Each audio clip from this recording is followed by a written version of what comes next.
Hola, muy buen día para todos y para todas. Vamos a hacer nuestra continuidad en ese proceso de lectura en el que nos encontramos a través de la sanación de las cinco heridas. Vamos a hacer un pequeño resumen de lo que nos encontramos a través del texto en el que la autora nos explicó cómo se desarrollan las heridas desde el momento en que empieza nuestra concepción y cómo ellas van evolucionando hasta los 7 años más o menos a través de nuestros padres y de la imagen materna o paterna que nos acompaña o que no se encontraba con nosotros en ese momento. También la autora nos explicó cómo el ego crea a través de la herida un mecanismo que es de protección y de camuflaje a través de las máscaras y cómo ellas nos permiten a nosotros desarrollar nuestra vida emocional. En el texto nos encontramos también nosotros en estos momentos y en estos referentes que nos entregó ella y que traté de organizarles a ustedes como la generalidad en este cuadrito en el que les pido lo vivan, lo sientan, traten de leerlo de acuerdo a su propia intención de vida y además de reconocerlo. ¿Listo? Acá están las cinco heridas, está la máscara que nos coloca esa herida y el miedo que además genera, contribuyendo así al desarrollo de unas actitudes que llevan a que nuestra personalidad se desarrolle de X o Y manera a través de esas heridas. Ejemplo de ello, tenemos la herida del rechazo. ¿Qué máscara se coloca cuando se está herido por el rechazo? El huir. Cuando yo voy a huir, ¿qué genero? Un miedo. ¿Qué miedo es? Pánico. ¿Qué actitudes pueden tener las personas con la herida del rechazo? Sentimientos de inferioridad, personas que se sienten aisladas, personas que sienten que no tienen derecho a vivir. Cada una de las heridas, como les decía, nos dejan una máscara, un miedo y una actitud. Por favor, tómense el tiempo de repasarlo con lo leído como con lo que les dejé acá resumido en este cuadro y nos va a permitir así entender con qué herida nos estamos enfrentando, qué herida venimos desarrollando o además qué máscaras son las que nos ponemos y que nos han generado el desarrollo de ciertos miedos. Lo que nos dice la autora también es que ella nos muestra algunas experiencias terapéuticas y unas preguntas que les hacen. No voy a ponerme a leer el libro nuevamente con ustedes. Recuerden que este video tiene solamente una intención de repaso.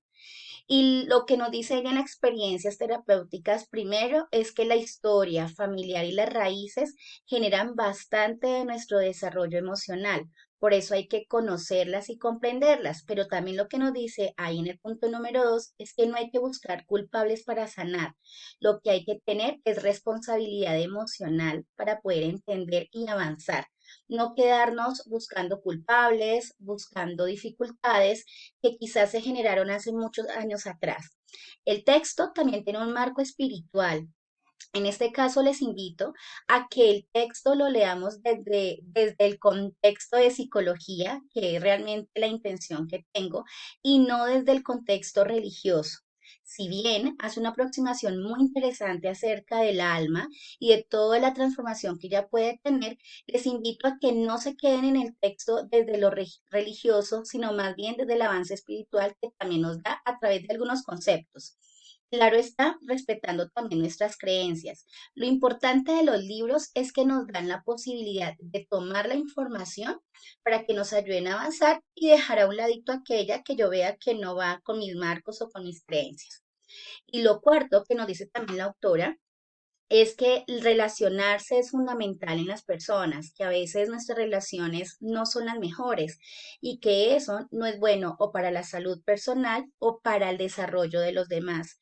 Si yo vivo con alguien, hago parte del contexto de alguien, ya sea en la casa o también en el trabajo, tengo una enorme responsabilidad sobre la otra persona. Entonces, por eso la importancia de sanar cada una de las heridas. El libro nos lleva también a la intención mental del ego. ¿M? Nos lo explica como una energía mental y como un amigo que también es enemigo. ¿M? Aquí en el texto no nos muestran que el ego sea malo, lo que nos muestran es el poder que tiene el ego en cada una de nuestras intenciones y nuestros desafíos de vida. Entonces, en ese marco contextual que hace el texto, le da un fuerte manejo a la energía mental que él nos entrega. Esta imagen nos muestra cómo es el ego, ¿no? Que el ego es una acción y una reacción. Hay personas que por su ego, sí, como el león que vemos ahí en la sombra, no solamente actúan, sino que reaccionan. Y a veces al reaccionar lo hacen desde la fuerza mental de sus propias creencias, de sus miedos, de sus necesidades. El ego lo que hace es protegernos. ¿Sí? El trabajo de él es protegernos. Pero ¿qué pasa con el ego mal direccionado o por lo menos no reconocido?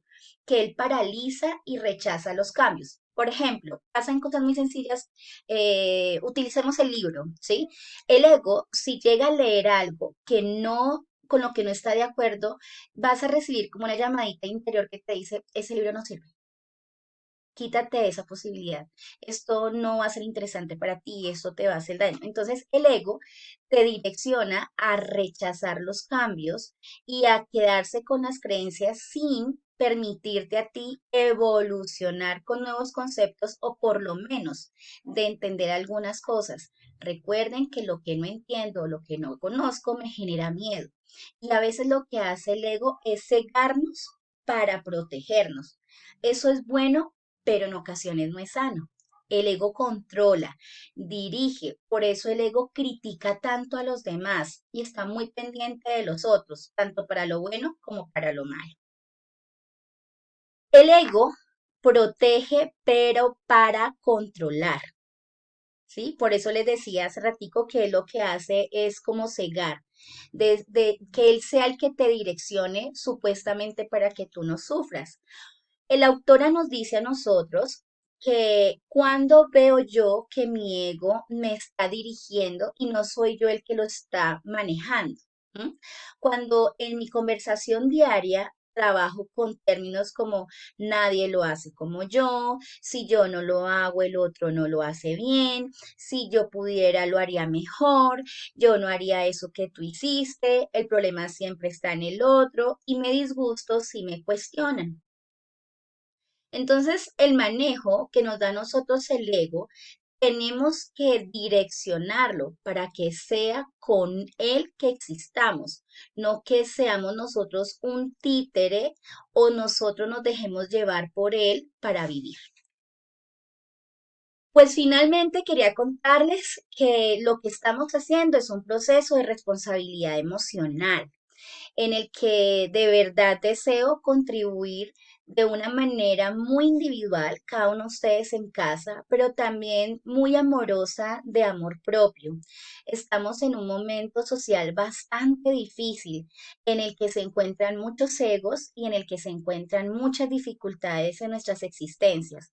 Este trabajo que estamos haciendo es un trabajo de reconocimiento y de responsabilidad emocional.